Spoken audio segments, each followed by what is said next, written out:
Saviez-vous que les Maximals auraient pu apparaître dès Transformers 4? Quel lien existe-t-il entre le Bayverse et les nouveaux films au niveau de ces personnages? Ça va être le sujet de la vidéo du jour. On va revenir en détail sur l'histoire des Maximals dans les films Transformers, de leur conception il y a déjà de longues années, à leur apparition dans Rise of the Beasts en 2023. Vous allez voir, il y a pas mal de surprises. Alors, il faut savoir que l'idée d'inclure les Maximals, et globalement les personnages de Beast Wars dans les films Transformers, ça n'est absolument pas quelque chose de nouveau, ça ne date pas d'hier, et surtout, ça ne se limite pas à Rise of the Beasts. En effet, si on revient en arrière, dès le développement de Transformers 4, qui ne s'appelait pas encore Edge of Extinction à l'époque, un concept de scénario complètement fou avait été envisagé du côté de Hasbro. L'idée était celle d'un voyage dans le temps qui mélangeait les Autobots, les Decepticons, les Maximals et les Predacons. Imaginez un peu une histoire où les factions se retrouveraient à travers les époques, à différentes époques, avec des Transformers qui évoluent pour devenir des Maximals et des Predacons, fait donc à partir des Autobots et des Decepticons, avec notamment Optimus Prime qui serait devenu Optimus Primal. Honnêtement, ça avait un peu ni queue ni tête, mais ça montrait déjà l'envie de renouveler la saga après une première trilogie au thème un peu répétitif. D'ailleurs, j'aurai l'occasion de vous en reparler en détail dans une future vidéo, promis. Mais voilà, il faut comprendre que dès 2012-2013 donc, l'idée de faire basculer la saga vers les Maximals et Predacons était dans l'air. Et c'est logique, Beast Wars a été la première grande réinvention de la licence Transformers. La première fois où elle a vraiment osé évoluer. Alors donc, après 3 films live-action qui se basaient sur le conflit Autobots-Decepticons, il était temps d'explorer de nouvelles choses. La première concrétisation de cet intérêt est arrivée avec Transformers 5, The Last Knight. À l'époque, on a eu des concept art de Maximals, et là, ça devient intéressant.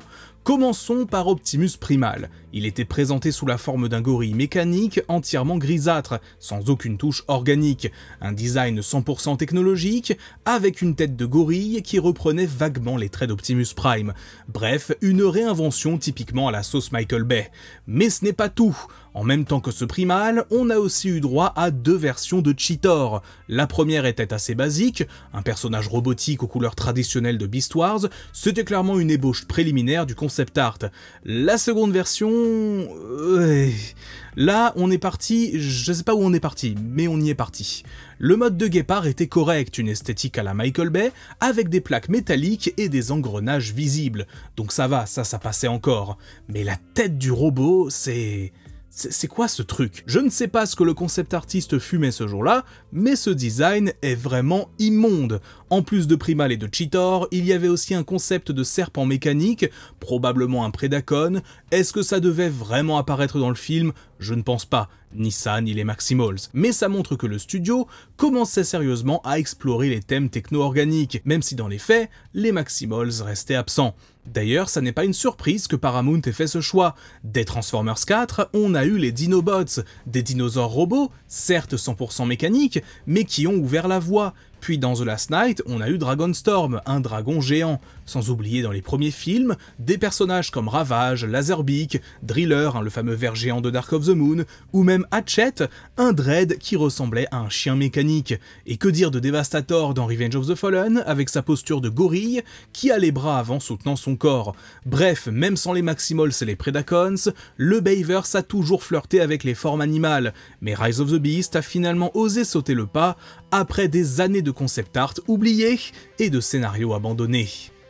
Mais comme vous le savez, après la sortie de Transformers The Last Knight et son double échec, critique et commercial, tous les plans qui avaient été imaginés ont été soit annulés, soit remaniés de fond en comble. Et pour les Maximals, ça n'a pas fait exception. À mon avis, l'une des idées qui aurait pu voir le jour, si le Bayverse avait continué, c'est un spin-off centré sur les Maximals. Très clairement, les studios auraient aimé les intégrer soit dans Transformers 6, soit dans un film dérivé, à la manière de Bumblebee. D'ailleurs, vous vous souvenez peut-être, mais après The Last Knight, 14 projets de films Transformers ont été annulés ou modifiés. Parmi eux, il y avait forcément quelque chose lié aux Maximals et aux Predacons, et les indices étaient là, et ce, dès Transformers 5. Quand Quintessa remodèle Cybertron, elle lui donne un aspect davantage organique, avec des sortes de montagnes et de la végétation un peu partout. What has happened to my world? Est-ce que ça ne criait pas pour vous préparation pour les Maximals? Peut-être. Imaginez Quintessa, la sorcière cosmique, la prime de la vie comme elle se décrit elle-même, créant des Maximals techno-organiques pour servir ses plans. Ça aurait peut-être éventuellement collé avec le lore du Bayverse, et dans une suite, on aurait même pu avoir à la fin une alliance Autobots et Maximals contre Unicron, comme dans Rise of the Beast finalement, une idée qui au final a juste été recyclée pour plus tard. Mais bon, peu importe les hypothèses qu'on peut faire, ces projets ont été balayés d'un revers de main à l'époque. Cependant, comme on l'a dit, tout n'a pas fini à la poubelle. Certains concepts ont ressurgi ailleurs, et justement, c'est ce dont on va parler. Début 2020, on apprend une information majeure. De nouveaux films Transformers sont en développement, avec des scripts confiés à des scénaristes différents pour succéder à Bumblebee, sorti en 2018. À l'époque, on savait qu'il y avait deux projets. Le premier était présenté comme une vraie suite de Bumblebee, un Bumblebee 2 si on peut dire, ou du moins un film prenant directement la suite de ce dernier. Le second projet était un spin-off sur Beast Wars, et là, je me souviens que cette annonce avait soulevé une question centrale. Comment adapter Beast Wars au cinéma ? Parce que soyons honnêtes, Beast Wars c'est un casse-tête d'adaptation. Déjà, l'histoire se déroule à la préhistoire, avec aucun personnage humain, enfin des proto-humains à de rares occasions, des hommes des cavernes, pas de héros modernes, pas de dialogue entre humains, en bref, un risque énorme pour un blockbuster moderne, surtout après 6 films, à passer beaucoup de temps avec les protagonistes humains justement. Ensuite, l'environnement lui-même posait problème. Un film Beast Wars entre guillemets pur aurait été un film majoritairement en CGI. Jungle préhistorique, Maximals et Predacons en images de synthèse, paysages dans des vaisseaux par moment, le budget des effets spéciaux aurait probablement explosé. Et puis, il y a la question de la taille, en particulier si on faisait se passer ce film à notre époque. Dans la série originale, les Maximals et les Predacons sont plus petits que les Autobots et les Decepticons, pour économiser de l'énergie. Mais comment intégrer des Transformers qui feraient, on va dire, 2 mètres de haut, dans un univers où Optimus Prime en mesure canoniquement 10? Imaginez un combat entre un Maximal et un Decepticon, ça poserait un peu problème. Visuellement, le contraste aurait été bizarre, sans compter l'aspect techno-organique, mélange de métal et de chair, qui aurait peut-être rendu de façon étrange. Et je ne parle même pas du lore de Beast Wars, avec les voyages temporels, les Maximals qui descendent des Autobots et qui viennent du futur, l'énergie instable justifiant leur forme animale, des éléments difficiles à expliquer en 2 heures, surtout pour un public non initié. Bref, adapter Beast Wars en film live-action, c'était un pari risqué, et c'est exactement pour ça qu'en juin 2021, quand Transformers Rise of the Beast a été officiellement annoncé, les choix créatifs ont été finalement peu surprenants. Les Maximals ne seraient pas dans la préhistoire, ni plus petits, mais à l'échelle avec les Autobots dans les années 90, avec une histoire ancrée sur Terre. Une décision logique qui demandait des concessions assez importantes. Plus trop d'aspects techno-organiques, les Maximals sont quasiment intégralement mécaniques, tout comme les Dinobots sous Ravage avec simplement quelques poils en plus. Une justification simplifiée, leur présence sur Terre est liée à un MacGuffin, la clé Transwarp, pas forcément à toute une histoire de voyage dans le temps, d'énergie, etc., etc. Rien de tout ça. Et on avait aussi des modes animaux qui avaient une justification différente du coup. Contrairement à la série où les formes animales servaient à survivre, ici, c'est juste un choix de design. Résultat, les Maximals de Rise of the Beast ressemblent a priori davantage à des Autobots avec des modes animaux, entre gros guillemets, qu'à une faction unique, du moins dans le concept, pas forcément dans le scénario comme on va le voir. Un compromis nécessaire pour les intégrer au film en live action, mais qui a laissé certains fans sur leur faim. Mais du coup, une fois qu'on a dit tout ça, la question qui se pose est la suivante. Ok, on adapte les Maximals à une époque moderne, mais quel thème ou concept peut-on explorer autour d'eux? Et justement, plusieurs idées ont été évoquées du côté de Paramount, certaines étant plutôt intéressantes. Tout d'abord, si on regarde les anciens concept art de Rise of the Beast, donc qui remontent très tôt dans le développement, on remarque quelque chose d'intriguant. Cheetor est présenté dans un environnement désertique qui évoque clairement l'Afrique. À l'origine, le film aurait dû être tourné sur ce continent, avec des scènes de poursuite où Cheetor se fait traquer par des mercenaires, des braconniers peut-être, dans le désert. Visuellement, c'était un concept intéressant, une traque de Maximol par des humains antagonistes, un peu comme une chasse à l'homme mais version robotique. Finalement, le choix s'est porté sur le Pérou, avec des paysages de jungle et de montagne, mais l'idée d'un conflit, d'une opposition même entre Maximols et humains est restée, notamment à travers Optimus Primal. Dans certains concepts, il est dépeint comme une sorte de gardien de la forêt péruvienne, découvrant la déforestation ou l'exploitation industrielle de cette dernière. Un thème écologique évident qui rappelle d'ailleurs des éléments de Beast Wars et Beast Machines, où la relation entre technologie et nature était parfois centrale, même si c'est pas non plus un grand thème dans Beast Wars. Pour l'origine des Maximols, le film a opté pour une solution simple mais efficace. Ils viennent d'une planète différente, inspirée des comics IDW, histoire dans laquelle cette planète s'appelait Eucharis. Sur cette dernière, les Transformers se transforment en animaux dès leur création, et l'environnement est un mélange de paysages organiques, avec des forêts, des montagnes, et des technologies aliens, avec des structures énergétiques géantes et des portails transwarp disséminés un peu partout. L'idée, c'est que Eucharis est une colonie cybertronienne, riche en ressources énergétiques, un concept récurrent dans la licence. En la présentant comme un monde techno-organique, même si cet aspect a été minimisé dans le film, les scénaristes ont pu justifier la présence des Maximols sur Terre, sans se perdre en explications complexes. En résumé, Rise of the Beast a choisi la simplicité narrative pour adapter les Maximols avec un seul objectif, intégrer ces personnages au film live sans trop bousculer le spectateur lambda. These are my fellow Maximals, Rhinox, Cheetor, and our leader, Optimus Primal. Mais du coup, qu'est-ce qu'il en est des personnages et quels concepts ont été élaborés autour d'eux? Tout d'abord, pour Optimus Primal, Paramount est reparti du concept de Transformers 5 pour créer le personnage tel qu'on le connaît dans Rise of the Beast, et en soi, c'était une bonne idée. Le design de base était solide, un gorille mécanique massif, il fallait juste l'adapter à la nouvelle esthétique des films live, et le résultat est plutôt cohérent. En mode gorille, Optimus Primal reste basique mais efficace, des couleurs sobres, une silhouette imposante et un côté légèrement brut qui colle à son rôle de guerrier ancestral. Rien de révolutionnaire mais ça fonctionne. On trouve également une version alternative du personnage avec des dreadlocks mécaniques. Et là, c'est un design, disons, audacieux. En revanche, c'est en mode robot que Primal devient un petit peu plus intéressant. Visuellement, je trouve qu'il a un aspect un peu dégradé, avec des parties du corps qui semblent usées, voire rouillées quasiment par endroits. On dirait presque qu'il a traversé des siècles de combat, ce qui est logique vu que les Maximols sont censés être sur Terre depuis des millénaires. D'ailleurs, les concepts proposent deux versions du personnage, une version propre avec toutes ses plaques de métal intactes, et une version entre guillemets poussiéreuse, couverte de marques d'usure et du résidu de terre. Ce choix esthétique renforce l'idée que les Maximols sont des figures anciennes presque oubliées, qui refont surface dans un monde moderne, et ça colle parfaitement avec leur backstory dans le film. D'ailleurs, si vous souhaitez creuser la timeline complexe de Rise of the Beast, notamment la question du voyage dans le temps, je vous invite à regarder ma vidéo que j'avais sortie fin 2023 sur le sujet. Maintenant, passons à Erazor, un personnage qui, contrairement aux trois autres Maximols principaux, n'a pas de mode robot. En effet, contrairement à Optimus Primal, Cheetor et Rhinox, les créateurs n'ont jamais envisagé de lui donner un mode robot dans le film. Elle devait rester intégralement en mode animal, donc en oiseau, du début à la fin. Pourtant, même son mode oiseau a connu des transformations majeures. Au départ, le design était plus mécanique, avec des formes arrondies et des plaques métalliques visibles. Mais lors du processus, l'équipe a opté pour un look un poil plus organique, ajoutant des plumes pour donner vie au personnage. D'après Rasoul Edgy, l'un des principaux artistes des effets spéciaux du film, animer Erazor a été un gros défi technique. Un oiseau robotique avec plein de plumes individuelles à simuler en vol, ça a été complexe à mettre en œuvre. Et ce n'est pas tout.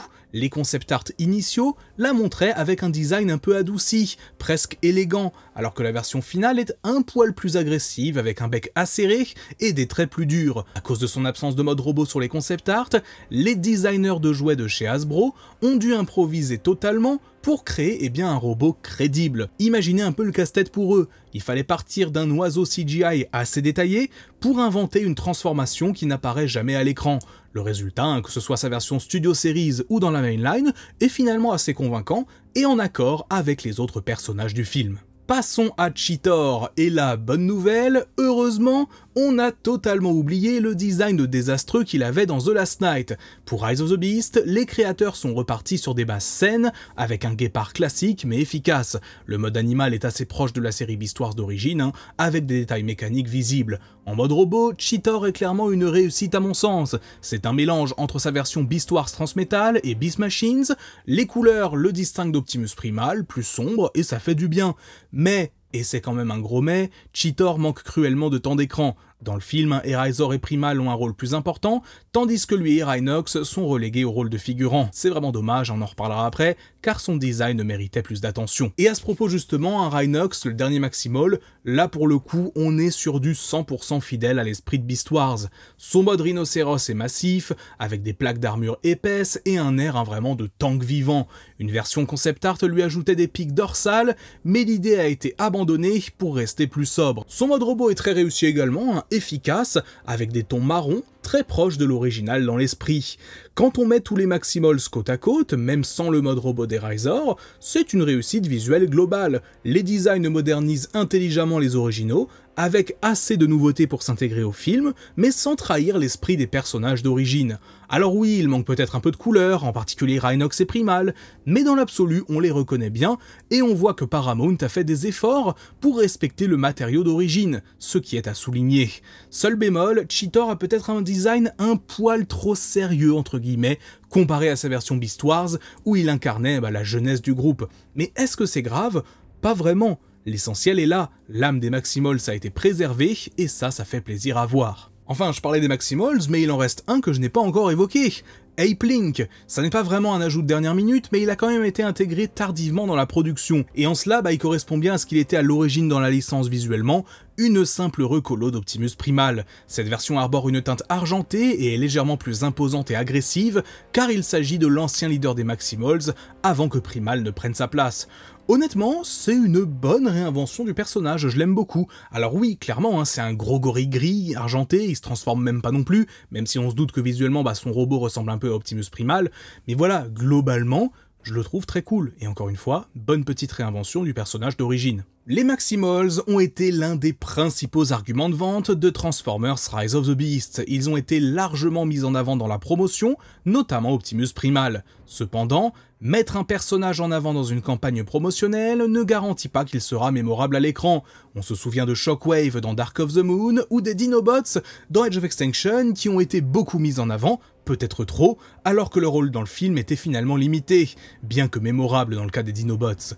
La comparaison avec les Dinobots est en plus justement à mon avis assez pertinente. Ma principale crainte était de retomber dans le cas des Dinobots, où une faction est traitée plus comme des bêtes que comme des personnages à part entière. Avec des modes animaux pour les Maximols, cette crainte était d'autant plus justifiée.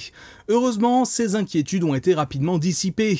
D'un point de vue scénaristique et de caractérisation, les Maximols jouent un rôle important. Ils occupent l'intégralité de la scène d'introduction, et on retrouve rapidement Eraizor dans l'histoire. Peu de temps après, au Pérou, on rencontre de nouveau Optimus Primal, Cheetor et Rhinox. En termes de temps d'écran et d'influence sur l'histoire, les Maximols en tant que camp, en tant que faction, ont une importance notable et un rôle à jouer.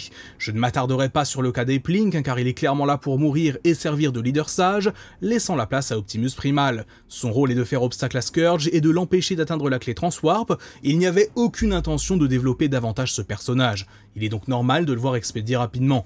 Ape Link est un personnage très secondaire au départ dans la licence, et c'est une bonne idée de l'avoir placé à cet endroit plutôt que de sacrifier un Maximol plus connu, comme Tigatron ou Silverbolt par exemple.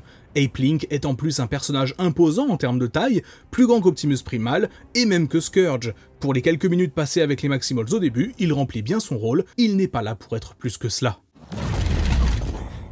Ensuite, il y a effectivement un double problème, si on peut dire, avec les Maximols dans le film. D'une part, c'est un groupe de personnages assez réduit, ce qui n'est pas forcément un souci en soi, même si cela diminue un peu l'ampleur de leur présence dans le film. On se demande alors, si les Maximols ne sont que 4 personnages, peut-on vraiment les considérer comme un camp à part entière? Sont-ils simplement une petite équipe à part, surtout si l'on sous-entend qu'ils sont les derniers survivants?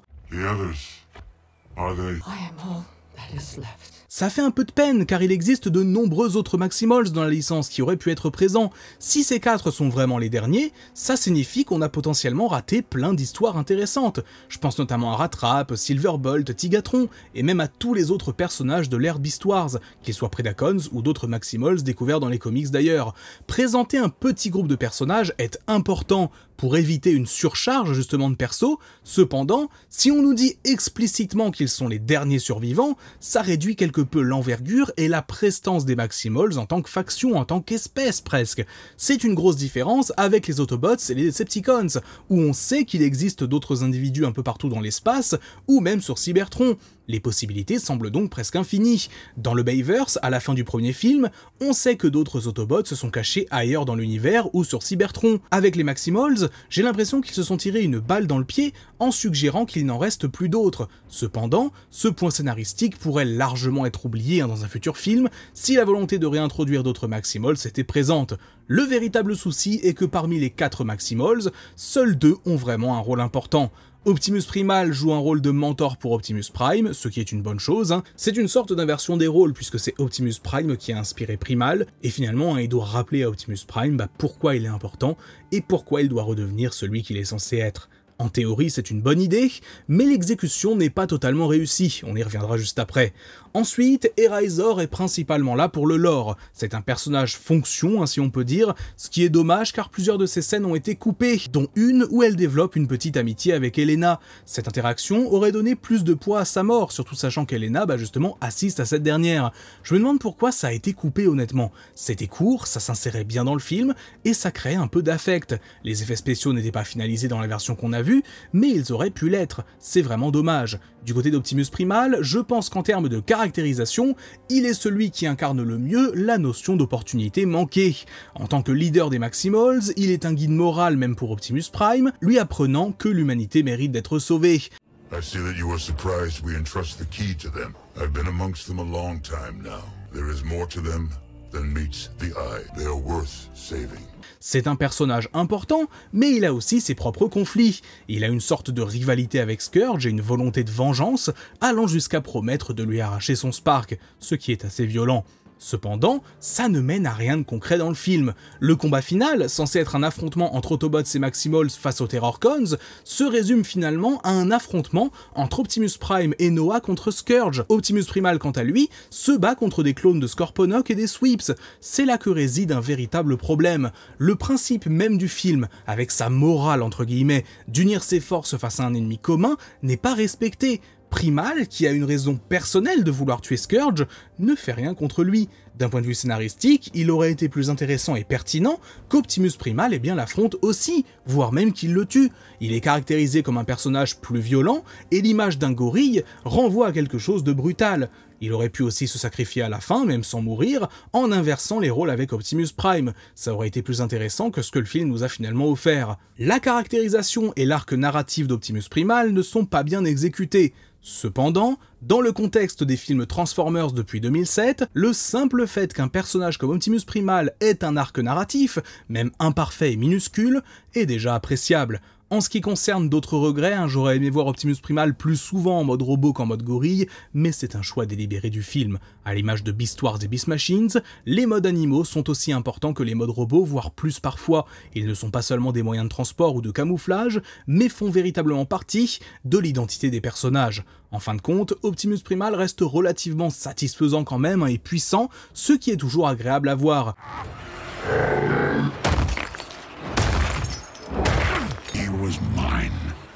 Eraizor, bien que fonctionnel pour le lore, est un personnage un peu accessoire, servant aussi à apporter de l'émotion au moment de sa mort. Mais il y a bien pire qu'eux, les deux personnages qui passent vraiment à la trappe sont Cheetor et Rhinox.